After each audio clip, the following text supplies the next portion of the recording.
안녕하세요. 한국사일잡이 금별쌤 최태성입니다. 오늘은요, 제가 우리 역사 속에 숨겨져 계신 그런 영웅들을 좀 소개하려고 나왔습니다. 근데 이분들 말이죠, 앞에 보면 영웅 맞아? 이런 생각.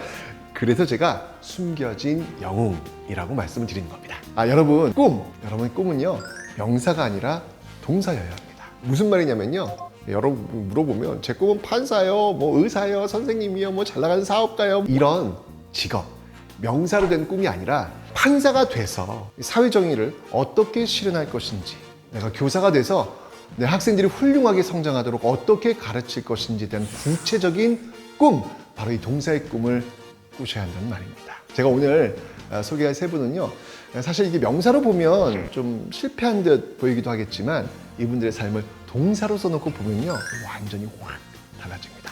자, 그럼 지금부터 소개해드리도록 하겠습니다. 첫 번째 분은요, 요즘 우리가 참 부러워하는 부자로 태어나십니다. 언제부터 부자였냐고요? 할아버지 때부터 재산 다른 건 많긴 했는데 특히 부동산, 땅 부자셨습니다. 네, 지금 이 대한민국 제일 비싼 땅 어딜까요? 그 중에 하나라면 명동이겠죠. 이 명동을 비롯한 이 서울, 경기 일대에 이분과 이분 형제들 땅이 있었는데요, 시가로 쳐서 진짜 싸게 600억. 와, 엄청나죠? 시세 잘 반영해서 높게 계산하면요, 여러분들 놀라지 마세요. 아마 안 놀랄 거야. 왜냐면 감각이 없으니까. 바로 2조가 넘는다고 합니다. 느낌 없어요. 네, 하여튼 엄청나죠? 부자이기만 했냐고요? 명망도 있습니다. 여러분들 오성과 한음 이런 노래 몰라요? 모르는구나. 네, 어쨌건 그 오성, 이양복 아시죠? 이 이양복 손자의 붐붐붐 11대 손이 바로 이분이셨습니다. 그러니까 한마디로 나라에서 손꼽히는 그런 명망가 자손이었다라는 것이죠. 그런데 말입니다, 어느 날 이분은요, 모두가 부러워하는 삶을 포기합니다. 가진 재산 싹 다 처분하고요, 그리고 다 써버립니다. 한 푼도 남김없이. 뭐야, 엄청난 차 뽑았나? 집 샀나? 뭐 하느라고 도대체 이 셀 수도 없이 많은 돈을 다 써버린 걸까요? 이 이야기에 대한 답은 제가 잠시 후에 알려드리도록 하겠습니다.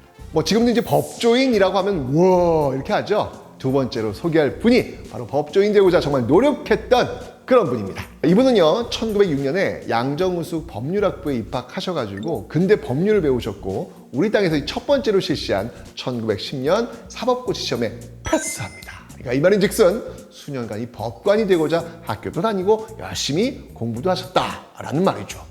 그런데 말입니다, 이상해. 사법고시 패스하고 평양재판소 판사로 발령 났는데 이분은요, 발령을 거부합니다.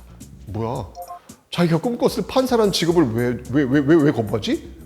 더 이상한 일도 있습니다. 판사시험 합격한 뒤 그로부터 7년 후인 1917년 이분 체포됩니다. 알고 보니까 이 사람이 돈을 내놓으라고 당시 부자들한테 협박을 일삼은 거야. 심지어 이 장승원이란 부자, 이 장승원 살해 계획을 세우고요, 사람을 보내 죽이려고 까지 합니다. 아니, 명색이 법 공부하고 판사 시험까지 본 사람이 왜 이런 범죄자의 길을 걸었을까요? 대체 어떻게 된 일인지 궁금하시죠? 자, 이 사람에 대한 이야기도 잠시 후에 이어집니다. 다음 소개할 분은요, 이름부터 알려드릴게요. 아실 겁니다. 국어 시간에 꼭 한 번은 만나게 된 이 이름, 바로 이육사 이분입니다. 우리는 이분을 뭘로 기억하고 있죠? 시인이죠. 매년 이 국어 교과서에 시가 실릴 정도니까 시인으로서의 문학적 재능, 이건 최고죠. 그런데요, 이 시인 이육사의 꿈은 단순히 명사 시인이라는 그 직업에 머무르지 않았습니다. 이 사람의 필명인 이육사, 숫자잖아요. 이 이름 어디서 받게요? 맞습니다. 바로 감옥에서 받았던 자신의 수인 번호에서 따온 번호입니다. 시인이 감옥 생활이라 좀 안 어울리죠? 그럼 어쩌다 실수로 딱 한 번 갔다 오셨나? 아닙니다. 39. 그 인생 중에 무려 17번이나 수감 생활을 했습니다. 허허, 이 불세추의 시인이 대체 뭐 때문에 이렇게 감옥을 재집 드나들했을까요? 맨 처음 소개했던 엄청난 재산을 모두 써버리신 분, 이분의 이름은요, 바로 우당 이회영입니다. 돈 어디서 썼을까요? 놀랍게도 모든 재산을 처분하고요, 형제들과 함께 만주로 넘어가서 처분한 전 재산을 쏟아부어서 독립운동기지를 건설합니다. 그리고 그곳에 신흥 강습소 설립하거든요. 이 신흥 강습소는요, 이후 신흥 무관학교로 발전하는데, 이 신흥 무관학교에서 그 역사 속에서 1911년 개설 이후 무려 3,500여 명의 졸업생을 배출시킵니다. 만주 땅에서 벌어진 독립전쟁 중에 신무관학교 졸업생이 없었던 전쟁이 있다? No! 없습니다. 정말 이 걸출한 인물들이 탄생한 우리 만주, 이 항일 독립운동사에서 없어서는 안 될 아주 중요한 학교가 바로 이 신흥학교입니다. 자금을 댄 것만이 아니었습니다. 고종의 망명계획을 추진하고요. 만주사변 이후에는 항일 구국연맹을 조직해서 활동까지 합니다. 근데 결국 여기서 이제 일본 경찰에 체포되셔가지고 모진 고문을 견디지 못하시고 결국 65세의 나이로 순국하십니다. 그야말로 정말 나라의 독립에 모든 일생을 다 바치신 분입니다. 만일 이회영 선생님이 부자로 태어난 김에 물려받은 돈 잘 관리하고 부자로 살다 죽어야겠다. 내 꿈은 부자니까. 이런 명사의 꿈을 꾸셨다면 그 자랑스러운 신흥무관학교는 우리 역사에 존재하지 않았을 것입니다. 무려 17번이나 감옥에 수감되었던 시인 이육사 선생님도 마찬가지입니다. 이육사 선생님의 꿈은요, 단순히 명사 시인이 아니었습니다. 시를 쓴 독립운동가라는 표현이 더 어울릴 정도로 독립운동에 자신의 모든 것을 던졌고요. 시를 통해서 우리 민족에게 희망과 용기를 불러 넣어주셨습니다. 사실 일제시대 진짜 많은 문인들이 변절했고요. 온갖 문화 권력을 누리다 살아갔습니다. 그런데 이육사 선생님은요, 의열단에 입단해서 직접 독립운동에 가담하셨고요.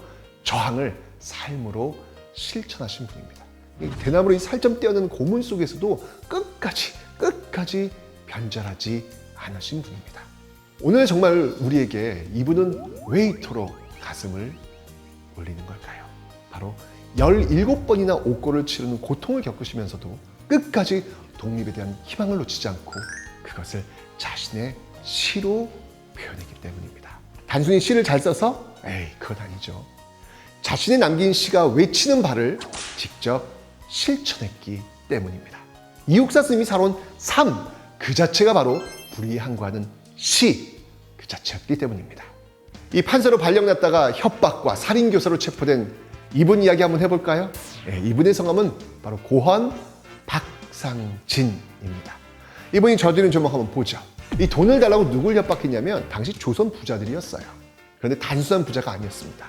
일제에 빌붙어서 조선의 백성들을 수탈해가면서 자기 재산을 불린 그런 부자들. 바로 이런 부자들의 재산을 빼앗아서 독립운동 자금을 마련하고자 했던 것이죠.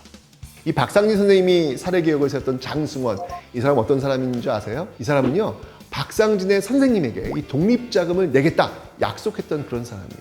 그러니까 혼자 독립운동가 와가지고 그 돈 주십시오 라고 요구하니까 이 독립운동가를 일제에 밀고 해버립니다. 그러니까 이런 사람들 처단해가지고 본보기를 세우려다가 일제 경찰에게 붙들리고 만 것이죠. 당시 판사들은요, 조선의 독립투사들을 일제법에 따라 처벌했습니다. 그러니까 이 박상진 선생님의 꿈이 판사라는 단순한 명사에 매여 있었다면 아마 이런 삶을 살 수 없으셨을 겁니다. 그렇기 때문에 이 박상진 선생님은 일제시대 영혼 없는 판사의 삶 대신 민족 반역자를 제 손으로 처벌하는 독립운동가의 삶을 살았던 것입니다. 우당 이회영 선생님께서 30나이에 쓰신 시 중에 이런 구절이 있습니다.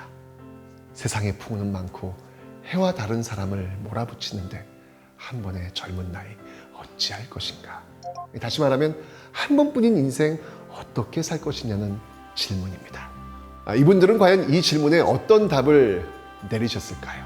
조선에서 손꼽히는 부자 이회영 선생은 자신의 전 재산을 포기하고 이 만주 독립운동의 본산인 신흥학교를 설립해서 만주 독립운동의 기틀을 마련하셨습니다. 박상진 선생은 독립운동가들을 처벌해야 하던 일제시대 판사의 삶 대신 직접 친일파를 처벌하는 독립운동가의 삶을 선택하셨습니다. 저항시인 이육사는 17번이나 수감생활을 하시면서도 결코 일제에 굴하지 않는 삶을 선택하셨습니다. 이 세 분은 한 번의 삶, 어떻게 살 것인가에 대한 물음에 본인들의 삶으로, 일생으로 답하신 분들입니다. 나라의 독립에 일생을 건 이 땅에 숨겨진 영웅들이시죠. 자, 어떻게 더 미션 영웅 스토리 임무 완수하셨습니까? 이번 체험을 통해서 우리 역사 속 숨겨진 영웅 세 분에 대해 아시게 됐다면 세 분이 우리에게 남긴 질문, 한 번뿐인 인생 어떻게 살 것인가 라는 이 질문 여러분 한번 답해 보시기 바랍니다. 아 맞다, 이 세 분들의 후손, 이 독립유공자 후손분들 어떻게 지내시는지 혹시 알고 계세요? 우리가 빚 많이 진 거잖아요. 근데 정말 많은 독립유공자 후손분들이 열악한 환경에서 살고 계십니다. 우리 가만히 있으면 안 되잖아요. 그죠? 이건 예의가 아니잖아요. 이분들의 주거 환경 개선 기부 캠페인에 우리 함께 합시다. 아 물론 저도 할 겁니다. 여러분들의 큰 응원 부탁드리겠습니다. 자 그럼 저는 이만 물러나도록 하겠습니다. 여기까지 한국사회자비 큰별쌤 최태성이었습니다.